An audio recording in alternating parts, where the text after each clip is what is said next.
বসন্তের উষ্ণতা বাড়ার সঙ্গে সঙ্গে শানসি প্রদেশের ইউসিয়ান কাউন্টিতে নেমে এসেছে ৩০০-রও বেশি রাজহাঁস। মানুষের তৈরি এই লেকটি এখন যেন সাদা রাজহাঁসের খেলার মাঠ। কেউ জলকেলি করছে, কেউ আবার খাবারের সন্ধানে ব্যস্ত। মনোরম এই দৃশ্য ফ্রেম বন্দি করতে ভিড় জমিয়েছেন অসংখ্য আলোকচিত্রী ও পর্যটক। মূলত পরিকল্পিত পরিবেশগত প্রকল্পের কারণেই ইউসিয়ান কাউন্টির পরিবেশ এখন পাখিদের বসবাসের জন্য একদম উপযুক্ত। শিনচিয়াংয়ের তারিম নথ দৃশ্যপট বদলাতেই দেখা যায় উত্তর পশ্চিম চীনের শিনচিয়াং উইগুর স্বায়ত্তশাসিত অঞ্চল, যেখানে তারিম নদের বরফ গলতে শুরু করেছে। আর সেই বরফ গলা জলে মেতেছে হাজার হাজার জলজ পাখি।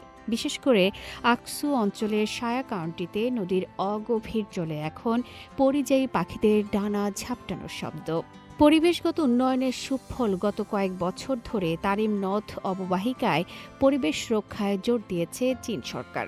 নদী ও এর আশেপাশের বনভূমি রক্ষায় নেওয়া হয়েছে নানা পদক্ষেপ।